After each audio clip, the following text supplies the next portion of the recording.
Olá pessoal, tudo bem? Eu sou Fernando Rocha, esse é o nosso Saúde e Bem-Estar. E no programa de hoje você vai conferir conosco o ortopedista, especialista em joelho, cirurgião transplantador e robótica, o doutor Gustavo Rocha é o nosso convidado.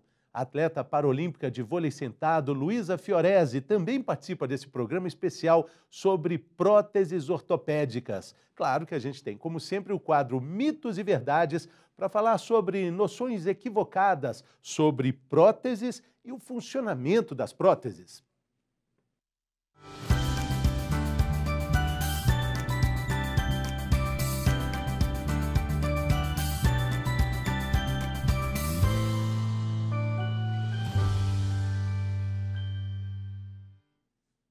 Vamos lá, o corpo humano é uma engrenagem perfeita, a gente sabe disso. As partes do corpo dançam num compasso que dá inveja a qualquer cientista, mas a gente sabe que no meio dessa experiência de vida, de ter um corpo no mundo, também existem possibilidades de que algumas partes venham a sofrer lesões, amputações, uma formação equivocada que vem desde nascença. A medicina, juntamente com a ciência, desenvolve, então, há muitas décadas, uma tecnologia que auxilia as pessoas com esses problemas para que elas tenham uma vida plena, um corpo funcional, com mais qualidade de vida. E é sobre isso que a gente conversa agora com o ortopedista, especialista em joelho, cirurgião transplantador e robótica, doutor Gustavo Rocha. Seja bem-vindo, doutor. Que alegria. Tudo bem? Obrigado, Fernando. Boa tarde. Bom dia, boa tarde, boa noite. Boa tarde a todos, né?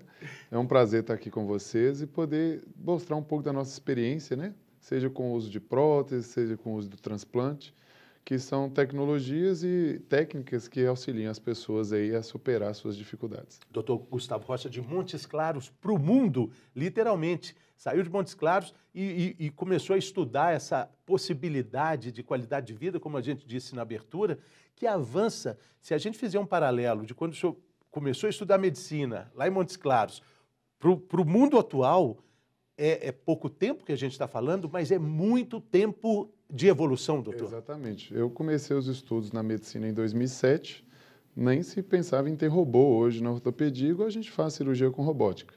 E uma outra coisa nova, que é o transplante, né? Hoje a gente faz aí transplantes com uma certa regularidade, transplanta tendão, cartilagem, osso, que eram coisas que na época que eu comecei a estudar era tido como se não houvesse tratamento, não fosse possível tratar cartilagem ainda.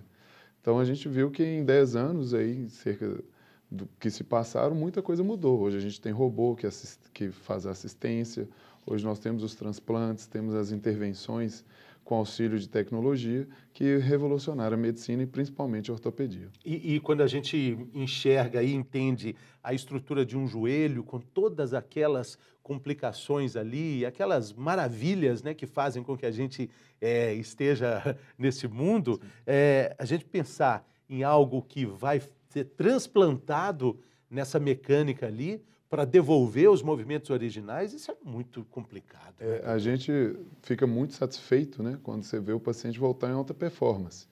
Eu tenho uma experiência grande com pacientes militares, que são verdadeiros atletas. Eu sou policial também, então por isso trato bastante militar. E a gente conseguir reconstruir os ligamentos, transplantar a cartilagem e o paciente voltar a jogar bola, jogar handebol, vôlei, correr, fazer operações policiais, a gente fica muito satisfeito. Daqui a pouco a gente vai ter a participação aqui de uma atleta paralímpica, a Luísa Fiorese, vai conversar conosco direto de Curitiba e acrescentar muito a nossa conversa sobre essa possibilidade de uma vida com muita qualidade, né, doutor? Daqui a pouco a Luísa vai falar conosco, mas eu queria que o senhor desse mais uma esclarecida aqui sobre essa questão das próteses ortopédicas. A gente está falando de transplante de... Isso. Então, assim, são duas coisas distintas, mas que se sobrepõem, né? A gente tem a possibilidade hoje ou de transplantar um tecido, seja ele tendão, cartilagem, osso, e restaurar uma articulação, restaurar um segmento ósseo, né? O fêmur inteiro, a tíbia inteira. Isso é possível com biologia, com tecido humano daquele paciente que fez a doação fígado, rim, córnea, ele também doa tecido. Ele doa pele, ele doa tendões, ele doa osso.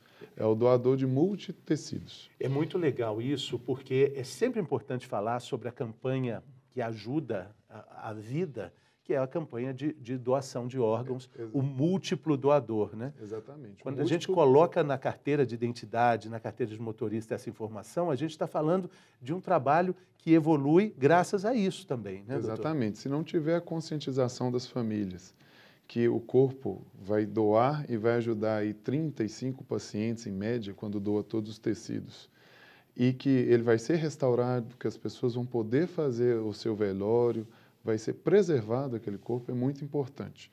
E a gente consegue beneficiar muitas pessoas, desde crianças que têm os tumores ósseos, que é muito comum na infância, até mesmo as pessoas adultas que são vítimas de trauma, vítimas de lesão esportiva, né? Ou lesões degenerativas. E o processo de rejeição, ele existe, é uma possibilidade, mas é menor do que outros órgãos? Graças a Deus, na ortopedia, a gente não trabalha com rejeição, porque o tecido, ele é transplantado sem vida e ele é revascularizado pelo corpo de quem recebeu. É diferente do transplante de órgão, que tem que ter uma compatibilidade entre o tecido doado, né, o coração, o fígado, para quem recebeu. Então, no nosso caso, a compatibilidade ela é de tamanho. É se o tamanho daquela pessoa que doou é adaptável ao tamanho a quem vai receber. Então, graças a Deus, a gente não trabalha muito com rejeição. E falando também das próteses, que aí já é um caminho também da área do senhor, né, doutor? Elas podem também fazer esse papel, elas já estão desenvolvendo cada vez mais papéis semelhantes ao que o original? Sim, as próteses elas são principalmente para substituição de articulações. A principal articulação que é substituída hoje é o joelho, seguido do quadril e depois o ombro. Mas hoje a gente também já tem prótese de tornozelo, prótese de dedos, né, que substitui as articulações. Na evolução dessas próteses, nós começamos com próteses que davam apenas movimentos de abrir e fechar e hoje a gente consegue ter um movimento muito semelhante a uma articulação natural. E conseguimos hoje ter o auxílio da robótica. Hoje a gente faz prótese de joelho e quadril com auxílio do robô, que trouxe muito mais precisão a essas próteses. O que o robô faz nessa construção das próteses? No caso da prótese, o robô ele consegue calcular o melhor tamanho de prótese a ser utilizada, ele consegue calcular quanto eu devo tirar de osso doente para botar a prótese e ele me dá o alinhamento, que é algo importante para nossos membros, é que o alinhamento esteja o mais próximo do natural da pessoa, para que ela consiga andar bem, movimentar bem a sua articulação. O senhor, como ortopedista, né, já deve ter vivenciado aquelas famosas cirurgias ortopédicas, onde parece um trabalho de serralheria, né? Parece que está dentro de uma siderurgia, tamanho uso de ferramentas parecidas com a da construção civil, por exemplo, né, doutor? E realmente a gente usa essas ferramentas, o formão, que são os osteótomos, a gente usa as serras mesmo, as ortopédicas, mas é porque a cirurgia ortopédica ela é uma cirurgia de grande porte, é serrar um osso. O osso é duro, assim como uma parede. Então, por isso que a gente usa essas ferramentas. Sei. Mas a gente tem cirurgias também delicadas, as videocirurgias e as cirurgias por microscópio. Eu estou dizendo isso para falar desse paradoxo da entrada do robô nesse universo, com toda a sutileza, com toda a ideia de ser preciso no movimento, no tamanho, na escolha do que fazer. O robô hoje, ele nos auxilia, a exemplo, que a serra seja mais precisa, que o corte seja mais preciso e mais delicado. Então, com a assistência, né, da navegação e da robótica, a gente consegue fazer próteses melhores e que o paciente se reabilite mais rápido, tenha menos dor, tenha uma qualidade de vida melhor. Sobre as próteses ortopédicas, o senhor falou dos dedos, ombro, a gente pode quantificar isso? Elas ainda vão crescer mais? A gente vai ter novidades nessa área? Com certeza. Hoje a principal prótese é joelho e quadril, é a que é mais feita. E a do ombro e tornozelos estão crescendo aí junto com elas. O nosso objetivo é chegar nas próteses chamadas customizadas. Na Europa, a gente já tem alguns países que trabalham as próteses customizadas. Você faz uma tomografia do paciente, do joelho que ele tinha, do quadril que ele tinha, e a mecânica, a robótica, ela faz uma prótese específica para aquela pessoa, porque o meu joelho é diferente do seu, o nosso tamanho é diferente. Então, a prótese customizada, ela vai dar mais movimento àquela articulação, porque ela vai se aproximar mais do que o paciente tinha antes de ter a lesão. O nosso embate hoje ainda é questão de custo, Porque uma coisa é você fazer uma prótese em série, que o custo vai ser reduzido e o robô auxilia, e outra coisa é você fazer uma prótese e instrumental para cada paciente. E tem a órtese e a prótese. Isso. A órtese é o auxílio, a prótese é a substituição. Então, quando eu troco um joelho, quando eu troco um quadril, eu estou colocando uma prótese, eu estou substituindo. A órtese é o auxílio, quando aquela pessoa foi amputada e ela colocou ali a perna, né, mecânica, ou quando você coloca um auxílio, que o pessoal ficou com o pé caído. Você coloca um auxílio para que ele não fique com o pé caído, aquilo a gente considera como órtese. Lá atrás, a gente via, né, que as crianças usavam aquelas botas ortopédicas com um apoio externo ali para dar aquela enquadrada na canela, no tornozelo. Isso já não é mais usado, né? A minha mãe, inclusive, coleciona as minhas botinhas ortopédicas. Era muito comum as crianças que tinham o pé plano, que é o pezinho mais para dentro, sem cava, usar a bota na expectativa que isso ia corrigir. A gente viu que o que corrige é o tempo, é o desenvolvimento da marcha, é o amadurecimento dos ligamentos, das cartilagens. Então, por isso a gente não usa tanta bota ortopédica. Existem as indicações para uma criança que nasceu com o pé torto, para uma criança que tem... A bota ortopédica seria um tipo de órtese? É um tipo de órtese, exatamente. Aí hoje a gente tem as órteses específicas para aquelas patologias ali da infância. Não é igual todo mundo usava antigamente. Eu tinha, minhas irmãs tinham, todo mundo tinha bota ortopédica. Hoje, agora, só alguns pacientes que vão usar. Eu queria pedir, o doutor, para pedir licença aqui, para chamar a Luísa Fiorese, atleta paralímpica de vôlei sentado. Ela está lá em Curitiba, vai conversar conosco aqui online. Olha ela aí. Ei, Luísa, tudo bem? Que alegria falar com você. E aí, pessoal, tudo bem? Como? Prazer estar aqui, muito bom poder falar sobre esse assunto. Acho que a gente precisa conscientizar mais as pessoas, né? Entender um pouco mais de qual é esse universo de uma pessoa com deficiência, né? Que eu me tornei depois de adolescente. E acho que é muito importante a gente estar falando sobre isso também. Conta um pouco da sua história para a gente, Luísa. Então, quando eu tinha 15 anos, né? Eu era atleta de handball. E aí comecei a sentir uma dor bem leve no joelho, uma coisa bem tranquila, achei que era uma tendinite. E aí fui no médico, ele tratou como tendinite, mas a dor não passava e tal. E aí a gente fazendo uma ressonância, descobrimos um osteosarcoma no meu fêmur, né, na cabeça do fêmur, ali bem perto do joelho. E aí é um tipo de câncer, né, um câncer bem agressivo, como o doutor falou, que atinge principalmente crianças e adolescentes. E aí, por isso, eu tive que fazer o processo de químio, e aí tirar o osso, né, colocar uma endoprótese no lugar. E aí eu fiz depois mais um pouco de quimioterapia, cabelo caiu, fiquei carequinha. Depois eu fiz um pouco de radioterapia também. E aí isso tudo foi complicando um pouco a situação ali. Eu tive alguns quadros de infecção também, que deu na prótese, na própria prótese, né? Então... foi um processo meio chato, assim, sabe? Que não parou ali no câncer. Então, acho que a prótese, ela começou a dar um pouco de problema, pegou uma bactéria, enfim, coisas que acontecem, né? Podem acontecer no hospital quando a gente abre. O nosso corpo, né, vai estar aberto a coisas externas. E aí, hoje, eu tenho uma endoprótese, né, que pega quase todo o fêmur, parte da tíbia e o joelho inteiro, né? Só que eu não dobro a perna por conta de todas essas consequências que tiveram. Então, meu joelho dobra cerca de 15 graus, assim. E aí, por isso, me tornei uma atleta paralímpica. Hoje, fui para Tóquio, né, no ano passado, ganhamos a medalha de bronze. E estou me redescobrindo, né, dentro do esporte. Era atleta antes e agora, com certeza, consegui realizar um grande sonho. Que bacana, que legal. E o esporte, ele te dá essa consciência de que, com essa alegria que você fala sobre a sua vida atual, as suas conquistas e a possibilidade de mostrar na prática o que você faz para outras pessoas que venham a ter esse tipo de situação, para elas enxergarem essa possibilidade maravilhosa que você encontrou de girar essa chave do lado de dentro, né, Luísa? Eu acho que é engraçado que as pessoas normalmente quando olham para uma pessoa, quando se torna uma pessoa com deficiência, tem um olhar de tipo, a nossa vida acabou, né? A gente não consegue fazer mais nada, não tem mais utilidade, parece. E eu acho que essa questão de ter voltado para o esporte, eu fiquei 6 anos longe do esporte, porque eu não conhecia o esporte paralímpico, né? Não sabia nem que eu me enquadrava. Então, acho que quando eu voltei para o esporte foi uma questão de empoderamento mesmo, de olhar para mim mesma, para dentro de mim e falar, cara, eu posso sim realizar os sonhos daquela menina de 14 anos, daquela menina que antes de tudo acontecer sonhava em ir para uma Olimpíada, ganhar uma medalha.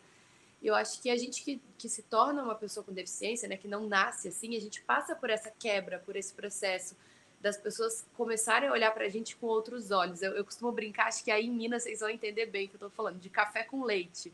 As pessoas começam a olhar para a gente como se fosse um café com leite, assim, como se não tivesse vida, como se realmente você ficasse naquela vida pacata. E não precisa ser assim. A gente tem condições de sonhar alto, de viver a vida realmente, né? Acho que essa questão das próteses e tudo dá essa condição pra gente de continuar vivendo, de ter uma vida normal aí. Pode não ser igual a das outras pessoas, mas a gente vai se adaptar e fazer da mesma forma que todo mundo faz.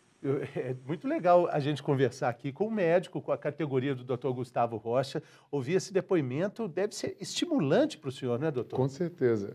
O nosso objetivo de continuar estudando, procurando, né, novas tecnologias, desenvolver o transplante, é justamente para conseguir restaurar a vida das pessoas. Você pensar que uma adolescente como a Luísa, ela teve seu esporte parcialmente interrompido e ela hoje consegue desenvolver em outro esporte, ter qualidade de vida, viver, ser uma pessoa independente, né? Isso para nós é muito gratificante. Realizar os sonhos anteriores ao problema de uma forma absolutamente maravilhosa, né, Luísa? Você falou da conquista no Japão, né? Foi agora? Isso, foram nas Paralimpíadas agora de Tóquio em 2000. Era para ser em 2020, né? Acabou sendo Sim. 2021 por conta da. E aí agora a meta é Paris, né? Paris 2024, então Paris. Treinando para isso. Muito, muito legal. Agora, para a gente colocar também na conversa, nossa telespectadora, nosso telespectador, os termos que a Luísa usou, a endoprótese, o que é exatamente isso? A gente está falando também do transplante. Esse transplante ele seria também importante num caso como o da Luísa? Sim, então as próteses, a gente tem as chamadas próteses convencionais, que são essas que são feitas de ampla escala, com robótica, né? Prótese de quadril, joelho e ombro, que são as mais feitas, e agora tornozelo. E existem as próteses chamadas não convencionais, que são as megapróteses, são as próteses que substituem segmentos inteiros, como a da Luísa, que você troca todo o fêmur, todo o joelho, parte inteira da perna, né? Então, essa aí é a chamada prótese não convencional. Essas próteses, em geral, elas são usadas para tratar cânceres, que você tem que tirar segmentos muito grandes. Um exemplo da Luísa. Pode ser que a Luísa, no futuro, precise trocar a prótese dela, porque, como qualquer biomaterial, ele vai ter um desgaste. Quando vai trocar, é comum faltar osso, faltar estoque para poder restituir uma nova prótese. Uma das coisas que é utilizada é o osso de transplante. Ao fazer a nova prótese, você pega parte do osso de um doador, monta uma nova prótese com parte do osso da pessoa que doou, para ela voltar a ter qualidade de vida, voltar a andar, voltar a caminhar. Então, a gente soma a tecnologia e a biologia dos transplantes para conseguir isso. Uma outra maneira é que, a depender do câncer, se ele é um câncer benigno, porém agressivo, isso acontece na ortopedia. Ele não causa metástase, mas ele destrói a articulação. Você consegue ressecar esse osso tumoral e, ao invés de fazer uma prótese, você enxerta osso transplantado, osso saudável, e ele restaura. Então, a gente tem essa possibilidade também. Luísa, você é jornalista também? Sou formada pela PUC Minas.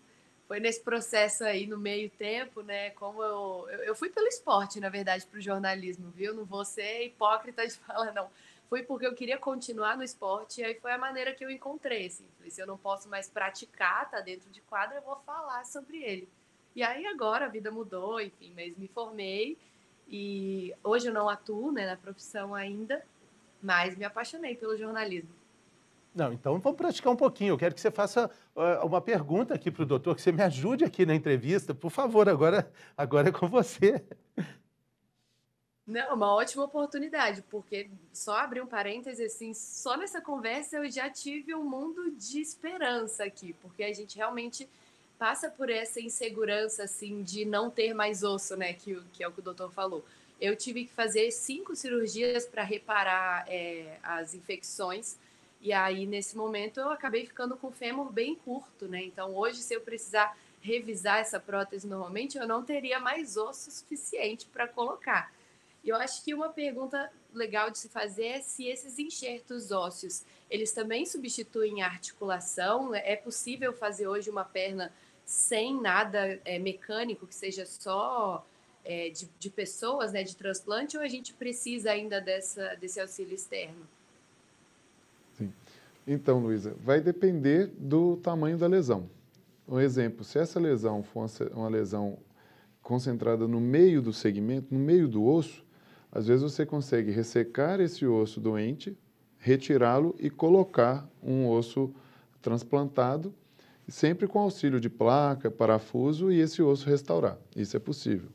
Nas articulações, especificamente, às vezes você consegue não precisar trocar a articulação e trocar parte dela, que a gente chama de biologic joint. É quando você troca um pedaço, um exemplo, a parte de dentro do joelho. Você vai lá e troca isso por uma cartilagem transplantada. Então, é possível sim.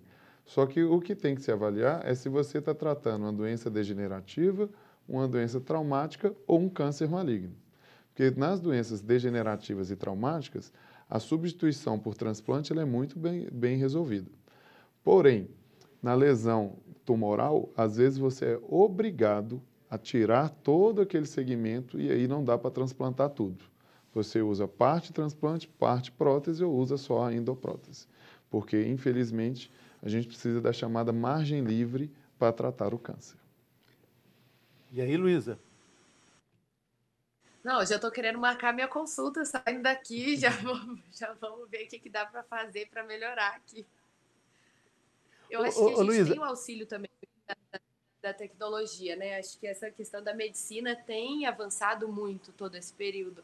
Porque comigo aconteceu há 10 anos atrás. Então eu imagino, né, doutor, que há 10 anos não estava do jeito que está hoje, assim, com a tecnologia que a gente tem hoje. E também acredito que daqui 5 anos muita coisa vai mudar, muita coisa vai evoluir. Então, acho que a medicina melhora a cada dia, né? A gente consegue ver isso. A exemplo no caso da Luísa, com certeza o material da prótese que ela fez há 10 anos não é mais o material que a gente usa hoje. Na época era endoprótese praticamente todas de polietileno e hoje a gente já tem endopróteses com metais melhores, com titânio, com durabilidade maior. E a outra evolução, um exemplo, ela falou que ela tem pouco estoque ósseo, que é o que acontece quando você vai trocando prótese. A gente, além de conseguir transplantar para ter estoque, às vezes consegue mandar fazer a prótese própria para ela, mede o segmento dela e manda customizar. Ainda o impeditivo seria custo, mas a gente já sabe que na Europa, em alguns centros, a gente já consegue fazer essa prótese customizável, fazer uma prótese para o tamanho dela. boas notícias, hein, Luísa? Não é? Quem sabe aí a gente não tenha boas notícias para o futuro. É porque realmente, assim, o meu dia a dia hoje eu consigo fazer meio que de tudo, mas essa questão de não conseguir dobrar né, a perna, 15 graus é muito pouco. Então, para viajar de carro, viajar de avião é muito difícil. Subir e descer a escada, eu acabo subindo e descendo com uma perna só.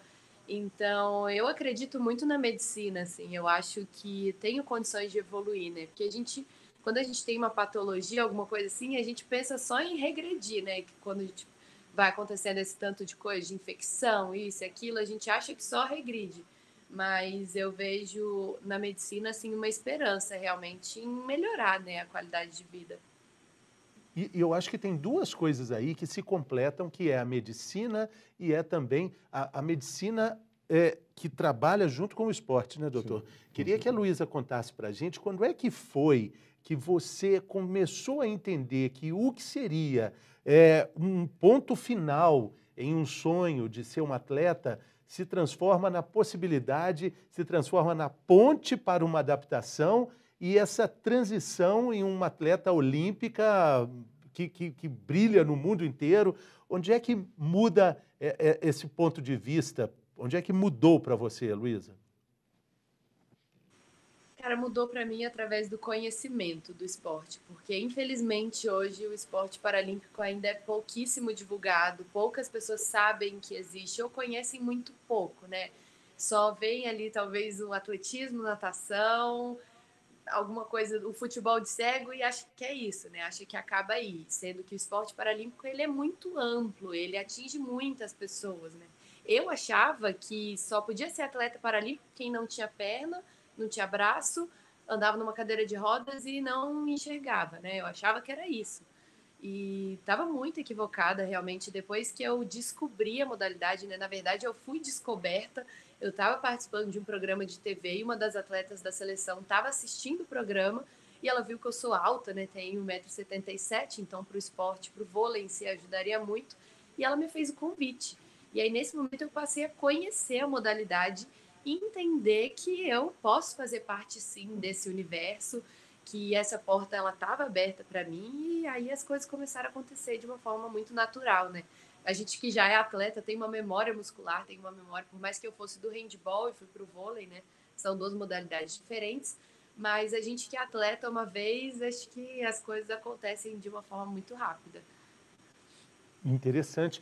Doutor, a gente tem na Fórmula 1 um grande laboratório para produtos que vão ser colocados no nosso dia a dia no trânsito, né? O freio a disco, existem vários componentes, o trabalho de suspensão dos carros, a gente usa, mas na verdade eles começaram a ser desenvolvidos em alta performance. Será que a gente pode fazer um paralelo também com o esporte paralímpico, nesse sentido? Tipo, a prótese e os aparelhos que a Luísa usa hoje podem também ajudar mais para frente pessoas na vida de todo dia? Com certeza. O esporte paralímpico, ele melhorou, né, os materiais serem mais leves, né, das hortas. Tem aquele atleta que ficou muito conhecido, o atleta sul-africano, que corria com os pés biônicos, né, que falavam que, na realidade, era fibra de carbono e que dava um grande impulsionamento para ele. E hoje, as principais próteses de melhor qualidade, né, as órteses aí para quem é amputado, são a base de fibra de carbono. Então, isso acontece sim no esporte paralímpico e no esporte olímpico como um todo. A maioria das técnicas novas de tratamento, que seja com o uso de célula-tronco, uso de biológicos, a gente começa usando os atletas de alto desempenho e depois passa a usar na população geral, pensando aí na regeneração dos tecidos. Então, é sempre o alto desempenho, ele é o laboratório que vai chegar para a população. Interessante. Geral. Agora, o desafio, Luísa, é o acesso a esses equipamentos todos, né? Imagino que seja uma luta constante, né? Assim, eu convivo com muitas amigas, pessoas que usam prótese, de fato, né? Aquela prótese que substitui a perna, né? E são equipamentos caríssimos. Eu moro mesmo com uma amiga minha que o pé dela quebrou e aí não conseguia treinar, porque o pé é tipo 30 mil reais. E aí do nada você tem que desembolsar. Sabe, é bem caro, é bem inacessível. Então, alguns atletas possuem patrocínio, essas coisas que acabam ajudando, mas ainda é um material bem caro, que não está acessível à população toda. Enfim, as próteses do SUS, a gente sabe que não são com essa qualidade toda que a gente precisa para o alto rendimento, né? O alto rendimento, ele demanda... cada detalhe é extremamente importante. Então, essa coisa das próteses mais leves, de um joelho que funcione bem. Então, tipo, no meu caso, hoje, eu deixo de fazer algumas coisas, alguns exercícios de academia, por exemplo, porque eu não tenho uma qualidade suficiente, tipo, um joelho que dobra. E aí, esse acesso, ele é mais precário mesmo, né? É bem complicado. Eu vejo essa luta das meninas aqui. E tem um treino para usar a prótese, por exemplo, se você muda a tecnologia que você está usando, você tem que se adaptar meio que completamente a essa nova tecnologia? Existe todo um processo para essa adaptação? Então, no meu caso, como é endoprótese, eu não troco ela com essa frequência, né? Eu nem deveria ter trocado ainda, eu só troquei por conta da infecção. Então, é realmente um processo no qual eu tenho que abrir a perna, tirar a prótese antiga, colocar uma prótese nova. Então, isso não acontece com frequência. Eu só mudei uma vez. E aí eu acabo me adaptando ao que foi dado ali. No caso de quem usa prótese, realmente, a prótese que substitui a perna, né? Então, por exemplo, quem não tem joelho, e aí precisa de usar o joelho de prótese, né? Um joelho que realmente ela depende tem diferença, assim. Sim, sim. Posso Por falar? favor, doutor. Na verdade é o seguinte, existem a fase inicial, vamos supor que a pessoa sofreu um acidente e foi amputado, que ele já era um adulto, ele tem que primeiro adaptar o coto, porque aquilo tem que ter uma resistência, forma-se um calo mesmo para aguentar a superfície da prótese, né? A superfície, seja ela de acrílico ou de fibra de carbono. Então, existe sim, uma terapia para isso, né? Um tipo específico de fisioterapia para adaptação do coto. Desde a fase de cicatrização até quando ela vai mesmo caminhar, fazer alguma atividade física. E quando troca, vamos supor que a pessoa tinha uma prótese daquela que o SUS dá, que ela é mais rígida, mais pesada, e conseguiu comprar uma prótese de alto rendimento, né, de fibra de carbono, de uma liga leve, ele também vai precisar adaptar o treino de marcha, adaptar a corrida, porque muda o peso, muda a biomecânica, que é como essa prótese funciona, então ele vai precisar do auxílio do fisioterapeuta. No SUS, isso é feito nos serviços chamados de órteses e próteses, que tem em cidades regionais, e no ambiente privado isso é feito nas clínicas de fisioterapia. É feita uma adaptação, sim, à prótese, desde a fase de cicatrização do coto até mesmo quando você troca a tecnologia para a pessoa se adaptar. Mas é tudo possível, tem jeito. Tudo possível, tem jeito. E tem vitórias esperando lá na frente, Com né? certeza. Eu sou policial aqui na Polícia Civil de Minas Gerais, né? Sou legista. Eu tenho na nossa equipe lá 3 colegas. 2 são amputados de membro inferior e são peritos criminais. São profissionais de alto gabarito que passaram pelo concurso público da polícia. E tem um outro que foi vítima de acidente, que ele também não dobra o joelho, assim como a Luísa, só que ele não usou uma endoprótese, ele sofreu uma artrodese, que é a junção das articulações. E trabalha conosco perfeitamente. É claro que tem as suas limitações, todos eles têm, mas a polícia mesmo já reconhece os deficientes e trabalham conosco lá em cargos de importância. Valeu. Bom, quero agradecer demais a presença de vocês dois aqui nesse nosso primeiro bloco. A gente falou de possibilidades maravilhosas de vida, plenitude, qualidade de vida e saúde também, com o uso das próteses e endopróteses também. Luísa, muito obrigado, valeu, sucesso para você. Queremos muito te ver em Paris, brilhando nas próximas Paralimpíadas, trazer uma medalha e vir aqui no nosso canal Viver Brasil para a gente ver a medalha de perto e te ver de perto também. Vai ser um grande prazer, sempre que eu estiver por BH e a gente vai tentar fazer esse encontro. Eu acho que é muito importante a gente aprender a valorizar também o atleta paralímpico, né? Ver o quanto a gente se esforça também, não é só essa questão da patologia, então é muito legal ter esse espaço, poder falar um pouco mais sobre isso. Obrigada pelo convite e é isso, espero levar a medalha aí, tanto de Tóquio quanto a de Paris para vocês. Com toda certeza, e vem comer um pãozinho de queijo conosco, você morou aqui, você sabe. Quem prova o pão de queijo de BH, não esquece nunca. Não tem igual mesmo. Valeu, querida, muito obrigado, boa sorte, sucesso. Falou. Obrigada. Doutor Gustavo, muito obrigado também. Valeu a presença, igualmente. valeu a participação. Sucesso aí no trabalho, sucesso na jornada. Muito obrigado. Obrigado pela oportunidade e foi muito bom estar com vocês. Valeu. E a gente volta daqui a pouco, depois do intervalo.